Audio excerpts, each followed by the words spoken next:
Valneige, 16 décembre 1803. Ce soir, je remontais pour descendre demain, le cœur saignant, les pieds tout meurtris du chemin, l'esprit anéanti du poids de leur misère, comme Jésus montant sous la croix son calvaire.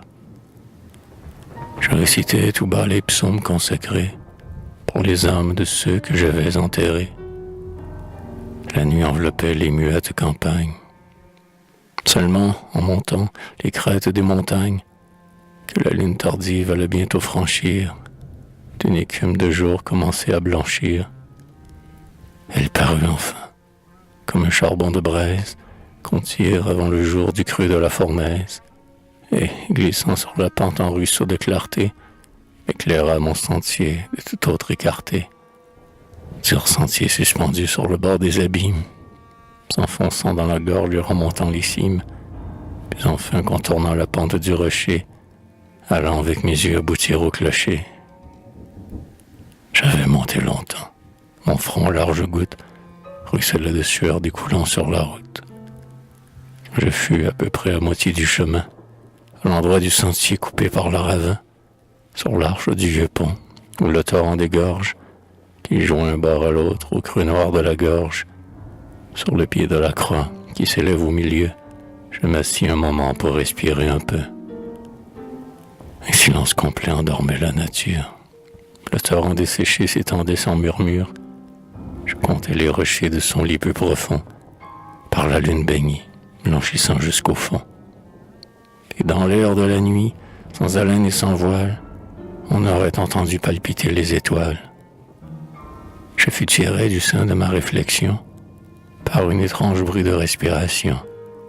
J'écoutais, c'était bien une pénible haleine qui sortait, sous le pont, d'une poitrine humaine, et qu'au fond du ravin, de moment en moment, entrecoupait un faible et sourd gémissement.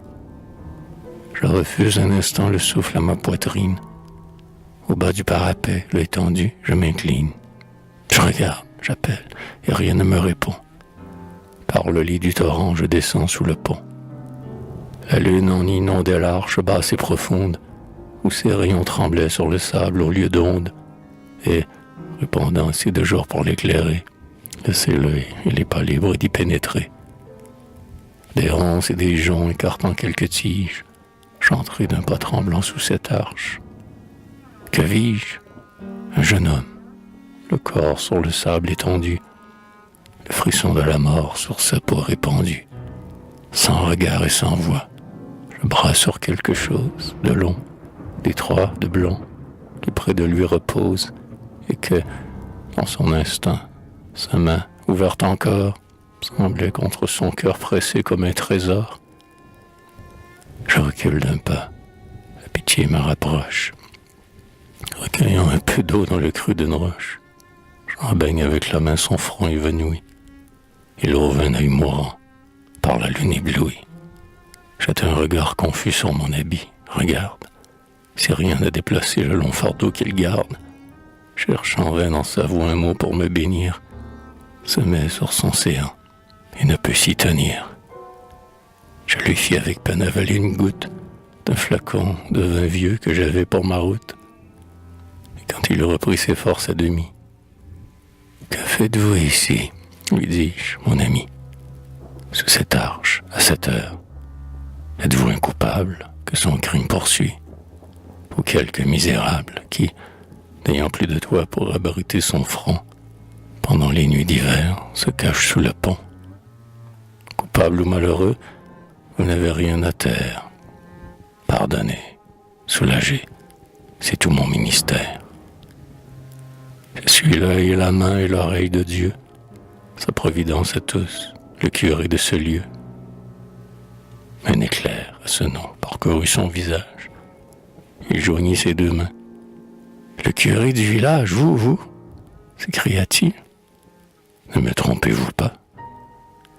Ah, c'est Dieu qui nous a jetés là sous vos pas. Oh, bon samaritain, c'est lui qui vous envoie. Arrivez jusqu'à vous, puis mourir avec joie. Qu'attendez-vous de moi, lui dis-je. Hélas, voyez, Voyez ce qu'en tombant je dépose à vos pieds. Et, retirant son corps, qui projetait une ombre sur le côté de l'arche et du fardeau plus sombre, je vis sur la poussière un grand coffre de bois. Un lambeau de lin blanc en couvrait les parois. Une croix de drap noir, petite, inaperçue, du côté le plus large au lin était cousue. Une image de sainte au bas, avec des lys, comme le pauvre peuple en suspens à ses lits. Un rameau de bruis sec, plus haut une couronne, de ces fleurs de papier qu'aux fiançailles l'on donne, que tresse un fil de cuir aux oripeaux d'argent, pauvre luxe fané de l'amour indigent. À ces signes, hélas, si présent en mon âme, je reconnus soudain le cercueil d'une femme. Malheureux, m'écriai-je en un premier transport.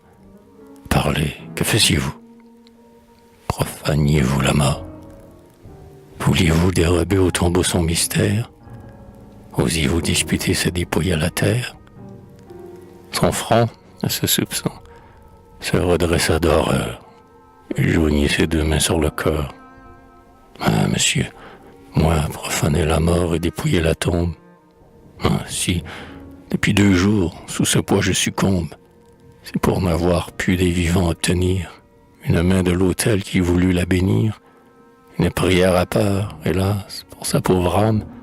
Cette bière est à moi, cette morte est ma femme. Expliquez-vous, lui dis-je, et sur ce cher linceul, s'il est vrai, mon enfant, vous ne prierez pas seul. Mes larmes tomberont du cœur avec les vôtres. Je n'en ai plus pour moi, mais j'en ai pour les autres. Je m'assis près du corps, dans le lit du torrent. J'étais, monsieur, dit-il, un pauvre tisserand, celle que j'aimais mariée de bonheur, de travail et d'espoir, dans notre humble demeure, nous vivions. Nos amours avaient été bénis. Un enfant de 3 ans, vient de la Saint-Denis. Que nous étions heureux tous trois, toujours ensemble, autour de ce métier où la tâche ressemble. Que de chants, de regards, de sourires d'amour, sur la trame entre nous, s'échangeaient tout le jour. Ma femme à mes côtés, travaillant l'aiguille, me passant la navette, et la petite fille, mon métier déjà comprenant les outils, garnissant les fuseaux ou dévidant les fils. Et le soir, quand le lin reposait sur la trame, quel plaisir de nous voir assis avec ma femme, auprès de la fenêtre où quelques pots de fleurs, d'iris, de réséda, nous répandaient l'odeur, regarder en repos le soleil qui se couche, ses longs rayons d'or jouant sur notre couche. Manger sur nos genoux nos fruits et notre pain, nous agacer du coude, nous prendre la main, pendant que l'un de nous, de son pied qu'il soulève, berçait dans son berceau l'enfant riant d'un rêve. Ah, monsieur, il me semble encore que je les vois. Cette image me tue et me coupe la voix. Le travail allait bien alors. Chaque semaine, le salaire assidu suffisait à la peine. La toile ne manquait jamais sur le métier. Et nous pouvions manger notre pain tout entier. Nous n'avions, bon Dieu, que des grâces à rendre. Aussi, que le bonheur rend la prière tendre. Et combien dans nos yeux de larmes de bonheur. Ces dons tous les soirs rendaient grâce au Seigneur. Hélas, ce temps fut court. Dieu, du fond de l'abîme, fit souffler dans les airs le mal qui nous décime. Nos voisins tour à tour succombaient à ses coups, et d'étage en étage il monta jusqu'à nous. Respirant la première une fièvre brûlante, comme un tendre bourgeon qui gèle avant la plante, notre enfant entre nous mourut en un clin d'œil. Je vendis sa croix d'or pour avoir un cercueil. Sa mère de ses mains allumit sa robe blanche, la para pour la mort comme pour un dimanche, et, le couvrant 100 fois de baisers et de pleurs, jonchant ses beaux pieds joints des débris de nos fleurs, son dernier bijou lui fit le sacrifice, pour que, comme au grand mort, on lui fit un service. Moi-même, dépouillant mon unique trésor, arrachant de mon doigt, hélas, mon anneau d'or, j'achetai du gardien de la funèbre enceinte la fosse de 3 pieds creusée en terre sainte. Le mâle dans la maison de foin introduit, ma femme entre mes bras mourut la même nuit.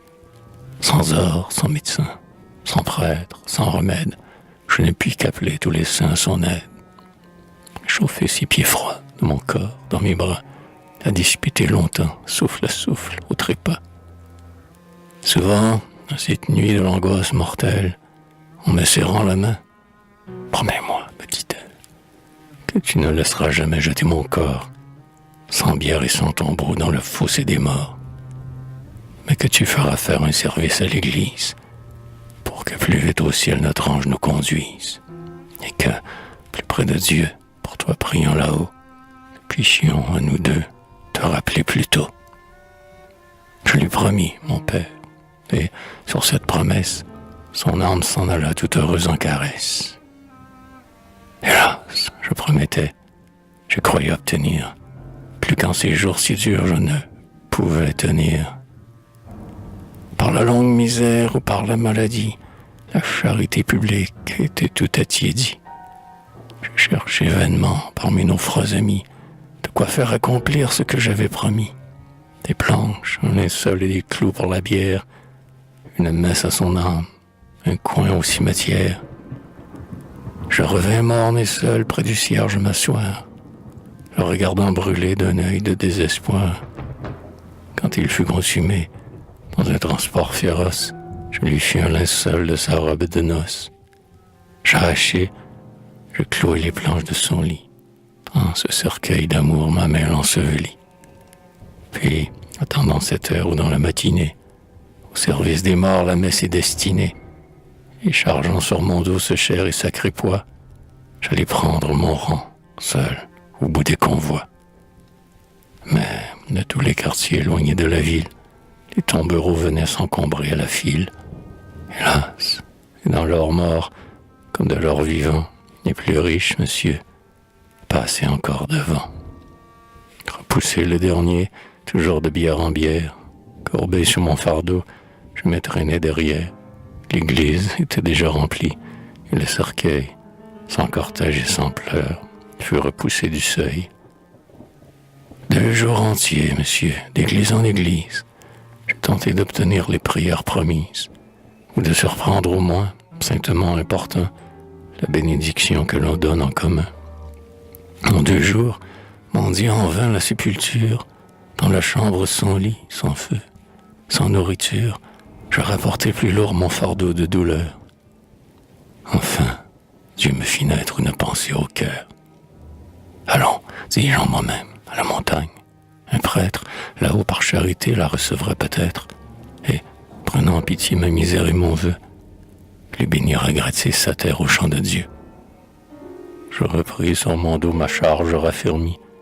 Je sortis dans la nuit de la ville endormie, comme un voleur furtif, tremblant au moindre bruit, par l'ange de ma femme à mon insu conduit, m'enfonçant au hasard dans la gorge inconnue, me guidant sur le son des cloches dans la nuit, sous le poids de mon âme et de 3 jours de mort, pliant chaque pas, succombant sous l'effort, me relevant un peu, me traînant sous la bière, les genoux et les mains déchirés par la pierre, enfin, sentant le cœur me défaillir ici, et craignant qu'avant l'heure où l'air est éclairci, le pied du voyageur nous heurta dans sa marche, j'ai tiré mon fardeau sous l'abri de cette arche.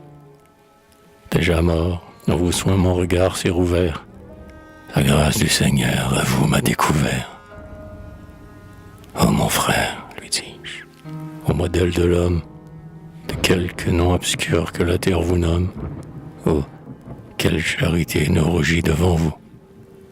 Ah, ce tant de fléaux qui s'acharnent sur nous, quand l'homme que l'on jette et traîne sur la clé n'est plus qu'un vil fumier qu'un fossoyeur balai, et qui la terre même a fermé le tombeau, pour le cœur contristé, qu'il est doux, qu'il est beau, de voir l'humanité dans une classe obscure, par de semblables traits révéler sa nature, conserver à la mort tant de fidélité, ne voir dans le cercueil qu'à l'immortalité.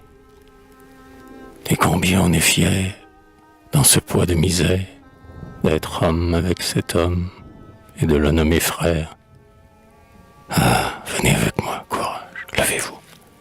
L'ange de vos amours marchera devant nous. À la terre de Dieu, je porterai moi-même ce corps dont l'âme au ciel vous regarde et vous aime. Je Je creuserai sa fosse à l'ombre du Seigneur.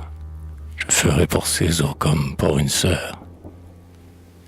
Mais, oh mon cher enfant, consolez-vous, son âme n'a pas besoin là-haut que ma voix la réclame.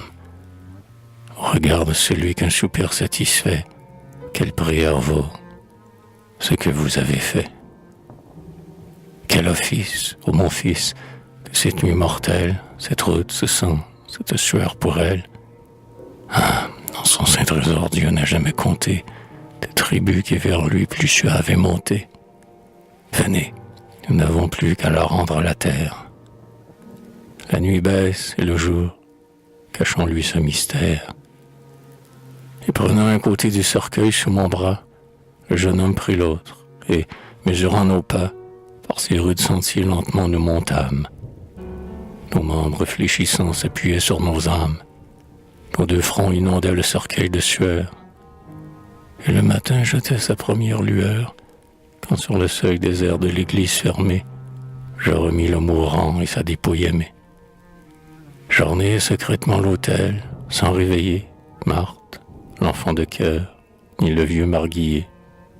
Célébrer du jour le solennel service. Des morts dans le Seigneur, seul, j'ai chanté l'office. Et la voix de l'époux, du seuil du saint enclos, au psaume de la mort répondait en sanglots. Puis, creusant de mes mains la fosse au cimetière, j'ai descendu, pleurant, pour y coucher la bière.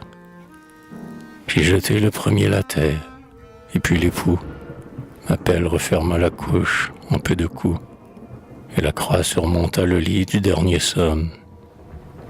Quand tout fut accompli, l'infortuné jeune homme, triomphant dans ses pleurs, s'assit sur le tombeau, comme un homme arrivé s'assoit sur son fardeau. Valneige, 27 décembre 1803. Il est mort ce matin. Oh, paix à sa pauvre âme. Je rouvrirai pour lui la couche où dort sa femme.